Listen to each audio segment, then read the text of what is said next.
পরদিন ৩রা জানুয়ারি স্নান সেরে গেলাম। মা তার বাদিকের আসনে বসতে বললেন। এদেশের মেয়েরা যেমন চিবুক স্পর্শ করে বধূবরণ করে, মা তেমনি আমার চিবুকে হাত দিয়ে চুমু খেয়ে গঙ্গাজল ছিটিয়ে দিলেন। আমি মন্ত্রমুগ্ধর মতন দেখতে লাগলাম। মায়ের পূজা, সামনে নৈবেদ্যের থালা, ফল ফুল। মা কিছুক্ষণ ধ্যান করে আমার দিকে প্রসন্ন দৃষ্টিতে তাকিয়ে বললেন, তোমরা শাক্ত না বৈষ্ণব? আমি বললাম, মায়ের মৃত্যু আমার 6 বছর বয়সে, বাবা 14 বছরে মারা গেছেন। ওসব তো জানি না মা, তবে মায়ের মৃত্যুর সময় শিওরে বাবা কালীমূর্তি দেখেছিলেন।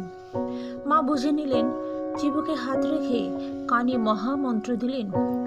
একটা বৈদ্যুতিক তরঙ্গের মতন পা থেকে মাথা অবধি চলে গেল। সে আনন্দময় সুখানুভূতি শুধু অনুভবের, বর্ণনার নয়। এখন করবর্ণনা দেখালেন। আমার ভুল হতে লাগলো। মা কিছু না বলে শুধু তাকিয়ে রইলাম। আবার দেখিয়ে দিলেন, আবার ভুল হলো, আবার দেখিয়ে দিলেন করুণাময়ী মা। দীক্ষা শেষে হাত পাতলেন। গুরুদক্ষিণা। আমার পকেট শূন্য জেনে মা নৈবেদ্যের থালা থেকে একটি ফল নিয়ে আমার হাতে দিয়ে বললেন, বলো, আমার ইহকাল পরকালের পাপ পুণ্য সব তোমায় দিলাম।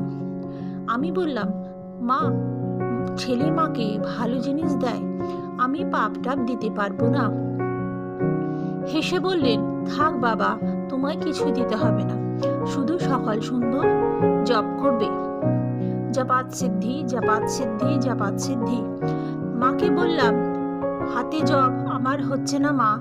মা কৃষ্ণলাল মহারাজকে ডেকে এক ছাড়া রুদ্রাক্ষের মালা আনিয়ে দিলেন। এখন আমার জীবনে এটি পরম সম্পদ। জয় মা, জয় মা, জয় মা।